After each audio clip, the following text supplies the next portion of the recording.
عارضة أزياء عالمية تشعل مواقع التواصل الاجتماعي بقميص الهلال. رد حاسم من نيمار حول رحيله عن الهلال السعودي. جيسوس يستدعي حراس شباب الهلال لمواجهة أزمة العرين.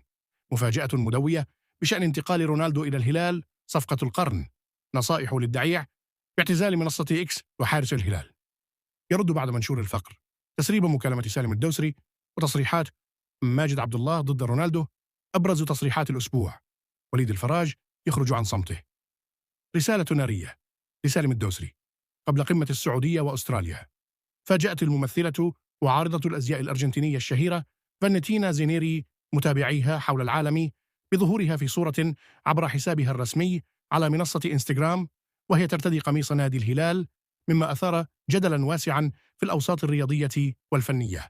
ونشرت زينيري الصورة وهي تضع يدها على وجهها مرتدية قميص الهلال الذي يحمل شعار موسم 2018، مما أثار حماس جماهير الزعيم وفتح الباب أمام موجة من التعليقات والتفاعل على مواقع التواصل الاجتماعي. من المتوقع أن تساهم هذه الصورة في زيادة شعبية نادي الهلال على المستوى العالمي، خاصة وأن فالنتينا زينيري تتمتع بجمهور واسع ومتابعين من مختلف الجنسيات. حسم النجم البرازيلي نيمار دا سيلفا جناح فريق الهلال موقفه النهائي من الرحيل عن صفوف حامل لقب الدوري السعودي للمحترفين خلال الفترة الماضية في ظل كثرة الإصابات التي يتعرض لها مؤخرا. وذكرت العديد من التقارير أن نادي الهلال السعودي يفكر في فسخ عقد نيمار ورحيله عن النادي بعد تعرضه لإصابة قوية خلال مباراة العين في دوري أبطال آسيا سيغيب على إثرها لفترة طويلة أخرى. قال نيمار في تصريحات لشبكة ESPN أنه لا يرغب في الرحيل عن الهلال السعودي، خاصة بعد التكهنات التي ظهرت بإمكانية عودته إلى نادي طفولته سانتوس البرازيلي. وأضاف: ما زال لدي عقدا مع الهلال، لا زلت أمتلك سنة أخرى في عقدي معهم، وأتمنى أن استمتع بالموسم المتبقي، خاصة أن الموسم الأول قد فاتني، ولا تصدق الشائعات. وأتم الانتقال إلى سانتوس هو فريقي المفضل بالتأكيد، وأرغب في العودة للفريق في يوم ما، لكن الآن ليس لدي أي خطط للعودة. كل ما يقال عن إمكانية العودة في الوقت الحالي غير صحيح تماما. وأعلن الهلال في وقت سابق أن الفحوصات التي خضع لها اللاعب أكدت تعرضه لتمزق في العضلة الخلفية، وسيخضع لبرنامج علاجي وتأهيلي يمتد لفترة بين 4 إلى 6 أسابيع. قرر المدير الفني لفريق الهلال البرتغالي جورجي جيسوس استدعاء عدد من حراس مرمى فريق الشباب للمشاركة في التدريبات مع الفريق الأول خلال فترة التوقف الدولي الحالية. جاء قرار جيسوس هذا بسبب النقص الحاد الذي يعانيه الفريق في مركز حراسة المرمى، حيث يغيب الحارس الأساسي ياسين بونو عن التدريبات بسبب انضمامه لمعسكر المنتخب المغربي، كما يغيب محمد الربيعي وعبد الإله الغامدي بسبب انضمامهما لمعسكري المنتخب السعودي الأول وتحت 19 عاما على التوالي. بالإضافة إلى ذلك يخضع محمد العويس لبرنامج علاجي في قطر. تهدف هذه الخطوة من جيسوس إلى إكمال النصاب العدد في التدريبات وإعطاء الفرصة لحراس المرمى الشباب لتطوير أنفسهم والتدرب مع الفريق الأول. ومن بين الحراس المستدعين يأتي حارس المرمى الشاب بدر هبة الذي يعد من أبرز الحراس الواعدين في أكاديمية الهلال. يستأنف فريق الهلال تدريباته يوم الخميس المقبل بعد راحة استمرت 5 أيام عقب الفوز الكبير على الاتفاق ب3 أهداف مقابل هدف في الجولة العاشرة من دوري روشن السعودي. لا يزال الحديث داخل الأوساط الرياضية السعودية حول احتمالية تعاقد الهلال مع النجم البرتغالي كريستيانو رونالدو قائد النصر للمشاركة مع الفريق في بطولة كأس العالم للأندية الصيف القادم. وقال الإعلامي السعودي عبد العزيز المريسل بتوجيه اقتراح مثير إلى إدارتي النصر والهلال بشأن النجم البرتغالي كريستيانو رونالدو قائد العالمي. واقترح عبد العزيز المريسل المقرب من إدارة النصر على ناديي النصر والهلال قبل مشاركة الزعيم في كأس العالم للأندية كي يستفيد من خدمات النجم البرتغالي كريستيانو رونالدو. وكتب المريسل عبر حسابه الرسمي في منصة التواصل الاجتماعي إكس: لو كنت من إدارة الهلال والفيفا سيفتح لي فترة تسجيل استثنائية ثالثة قبيل مونديال كأس العالم للأندية، وتحديدا من 1 إلى 10 يونيو 2025، وهذا يعني بعد نهاية الموسم الرياضي في دوري روشن السعودي فإنني سأطلب بعض اللاعبين من فرق الدوري السعودي بنظام الإعارة. وأوضح خاصة أن بالإمكان إعادتهم لفرقهم قبل انطلاق الموسم الجديد، وسيكون في مقدمة اللاعبين مدافع النصر محمد سمكان، وزميله لاعب الوسط أوتافيو، والمهاجم التاريخي كريستيانو رونالدو، ومحور الاتحاد كانتي وأردف. كما أطالب بالتعاقد مع الطرف الأيسر ألبرتو موليرو لاعب لاس بالماس الإسباني، وبالتالي فإن الهلال سيدخل البطولة بلاعبين أجانب مؤهلين تماما للمنافسة على تحقيق البطولة. طالب قطاع واسع من جمهور كرة القدم السعودية الحارس السابق لنادي الهلال ومنتخب السعودية محمد الدعيع بضرورة اعتزال منصة إكس للتواصل الاجتماعي. وتسبب الدعيع في الساعات الأخيرة في جدل واسع بسجال من المنشورات المتعصبة ضد بعض الجماهير على المنصة. وعلق الإعلامي فلاح القحطاني عبر حسابه الشخصي على الأزمة. برأي محمد الدعيع محتاج مستشار إعلامي صادق لإدارة حسابه في منصة إكس، وكان قد ترك الدعيع منشور أخير على حسابه فقر وبس، هذا آخر الكلام يا زعماء. واكتفى الدعيع بعد ساعات من نشره بإظهار الإحصائيات الخاصة بعدد المشاهدات والتفاعل على المنشور.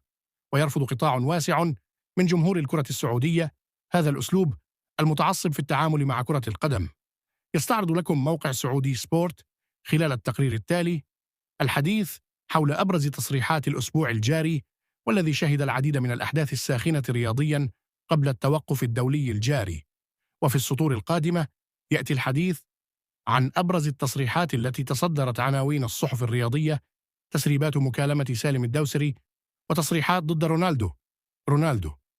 إذا وصلنا إلى 1000 هدف فهذا جيد، ولكن إذا لم يحدث فأنا بالفعل اللاعب الذي سجل أكبر عدد من الأهداف في التاريخ.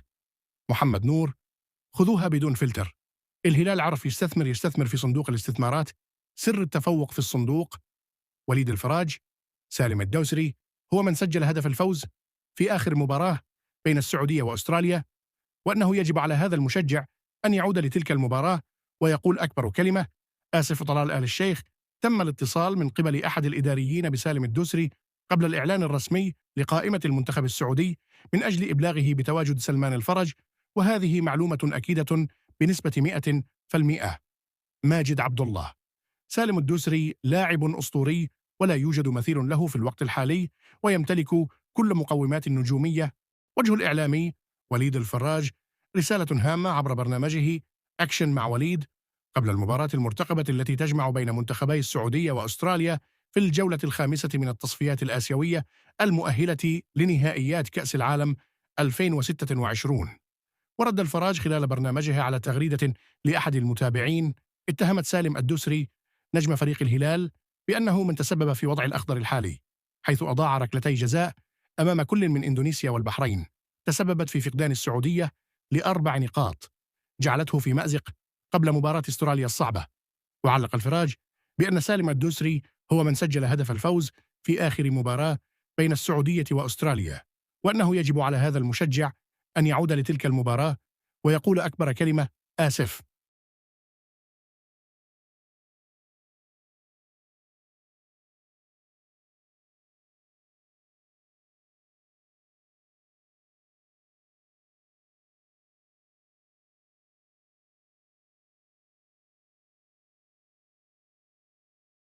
مستجدات رحيل فابينيو عن الاتحاد. ديدييه ديشامب يختار لاعب اتحاد جدة لحمل شارة كابتن منتخب فرنسا. مهاجم اتحاد جدة تواجد كريم بنزيما وكانتي مع الفريق في بداية الأمر كان غريب. تعليق رسمي من رئيس الاتحاد حول مستقبل العميد بالميركاتو الشتوي. تسريبات هامة حول رحيل محترف الاتحاد. كشف الحقيقة. كشفت تقارير صحفية أن البرازيلي فابينيو لاعب خط وسط الاتحاد طلب الرحيل عن صفوف العميد خلال فترة الانتقالات الشتوية المقبلة. التقارير أكدت أن الاتحاد أبلغ فابينيو بأن قرار البقاء أو الرحيل سيتوقف على التقرير النهائي للمدرب الفرنسي لوران بلان، الذي سيقوم بتقييم حاجة الفريق لخدماته في المرحلة المقبلة. وقع اختيار الناخب الفرنسي ديدييه ديشامب على نغولو كانتي متوسط ميدان نادي اتحاد جدة السعودي لحمل شارة كابتن منتخب الديوك خلال مباراتيه في دوري الأمم الأوروبية لفترة التوقف الدولي الحالية. وسبق لكانتي أن حمل شارة كابتن منتخب فرنسا في مباريات سابقة، وجاء اختياره لحملها هذه المرة بسبب غياب القائد كيليان مبابي، وعلى اعتبار أنه يعتبر عميد الديوك. تحدث صالح الشهري نجم منتخب السعودية ولاعب اتحاد جدة في المؤتمر الصحفي قبل مباراة الأخضر أمام أستراليا، وقال: نعلم أنه من الصعب هزيمة أستراليا في أرضها، لكننا سوف نحاول غدا كلاعبين أن نسجل الانتصار الأول عليهم. وتابع صالح الشهري لاعب منتخب السعودية: المجموعة قادرة على تعويض الغيابات، لكن غياب سالم الدوسري ضد منتخب أستراليا بلا شك إنه غياب مؤثر. وأتم نجم المنتخب السعودي حديثه قائلا: تواجد كانتي وكريم بنزيمة مع في الفريق أمر عظيم. في بداية الأمر كان غريب، ولكن نتعلم منهم الكثير، ومحظوظون أن يكون معنا لاعبين حققوا كأس العالم والكرة الذهبية. ومن المقرر أن تلعب المواجهة النارية بين منتخب السعودية وأستراليا، وبالتحديد في تمام 11:10 ظهرا بتوقيت القاهرة، والساعة 12:10 ظهرا بتوقيت مكة المكرمة. علق لؤي مشعبي رئيس الشركة غير الربحية لنادي الاتحاد على مستقبل فريق كرة القدم قبل فترة الانتقالات الشتوية القادمة، ونشر مشعبي ردا حول هذا الأمر عبر حسابه الشخصي بتطبيق سناب شات قائلا: وحي الخيال، تركيزنا على المباريات الثلاث القادمة في مسابقة دوري روشن للمحترفين قبل المعسكر الشتوي.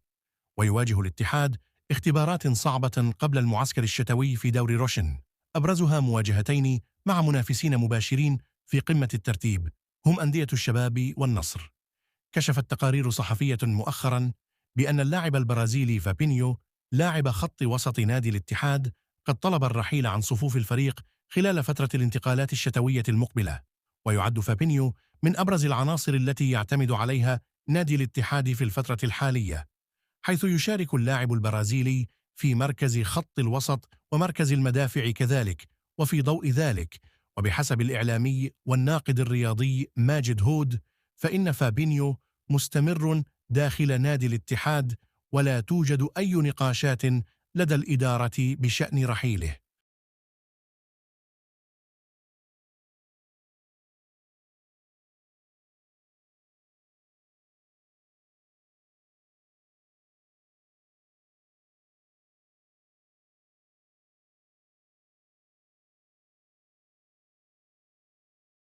رونالدو يكشف سر لا يعرفه أحد عن شخصيته، ورسالته للشباب بيفرمان بيولي: النصر يحمي مدافعه الدولي من الرحيل مجانا، عاجل تعيين مدافع أسطوري لقيادة النصر، مفاجأة حول مصير جويدو فينجا.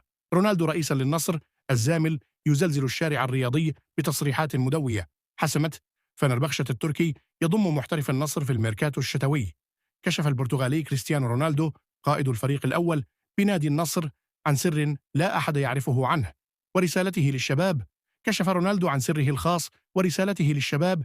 تحدث رونالدو في تصريحات نقلتها قناته الرسمية عقب استلام الجائزة قائلا: طريقتي هي دائما نفسها، اتبع أحلامك، تؤمن بنفسك، وسوف تأتي الفرص، لذلك كن مستعدا واتبع حلمك. وعن سره الخاص: أحب أحكي النكات مثل المهرج، ودائما ما أخذ الموضوع في اتجاه الضحك والمرح. يواصل مسؤولو نادي النصر العمل بكل قوة خلال الفترة الحالية من أجل الحفاظ على قوام الفريق الأساسي قبل انطلاق فترة الانتقالات الشتوية القادمة، ويحتل النصر حاليا المركز الثالث، فيما يأتي ملف التجديد للاعبين الذين تنتهي عقودهم قريبا أحد أبرز القضايا التي تشغل بال إدارة العالمي. وبحسب صحيفة اليوم الرياضية، فإن نادي النصر يرغب في التجديد للمدافع على لجمي بحسب رغبة الإيطالي ستيفانو بيولي المدير الفني، ويدخل لاجامي الفترة الحرة له في شهر يناير المقبل، فيما سيقدم النصر في عرض التجديد للمدافع الدولي الاستمرار ل3 سنوات أخرى داخل قلعة العالمي.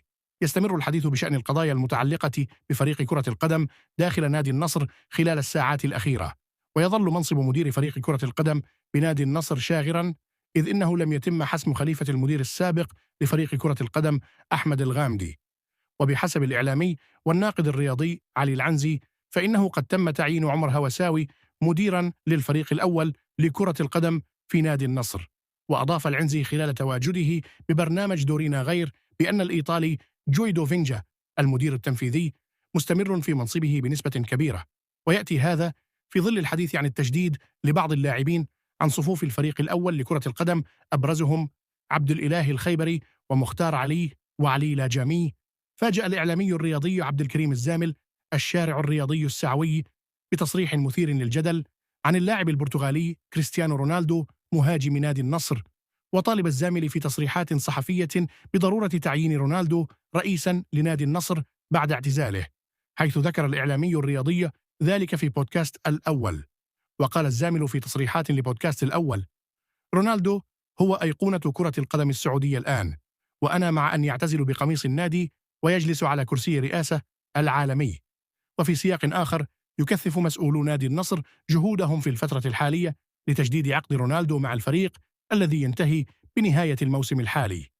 وكانت تقارير صحفية ذكرت في وقت سابق أن إدارة نادي النصر قدمت للاعب البرتغالي عرضاً لتجديد عقده مع الفريق قبل انتهائه بشكل رسمي. وأشارت التقارير الصحفية ذاتها أن رونالدو لم يعطي الضوء الأخضر حتى الآن من أجل الموافقة على تجديد عقده مع نادي النصر. في الوقت ذاته ربطت تقارير صحفية أخرى أن هناك احتمالية لانتقال رونالدو إلى نادي الهلال خلال الميركاتو الصيفي القادم للمشاركة في بطولة كأس العالم للأندية. يستمر الحديث عن أندرسون تاليسكا لاعب الفريق الأول لكرة القدم بنادي النصر، والمتوقع رحيله عن صفوف العالمي خلال فترة الانتقالات الشتوية القادمة. وأكدت تقارير صحفية تركية من موقع 44 هاب أن نادي فنربخشة التركي قد توصل إلى اتفاق نهائي مع نادي النصر السعودي لضم النجم البرازيلي أندرسون تاليسكا. وبحسب التقارير ذاته فإن الصفقة بين النصر وفنربخشة التركي حسمت، ولا ينتظر النادي التركي سوى فتح باب الانتقالات الشتوية لتوقيع العقد رسميا مع اللاعب الذي يعد أحد أبرز نجوم الدوري السعودي. ومن المتوقع أن يشكل وصول تاليسكا إلى صفوف الفريق التركي إضافة قوية لخط وسط فنربخشة، خاصة وأن اللاعب يتمتع بمهارات فنية عالية وقدرة كبيرة على صناعة الأهداف.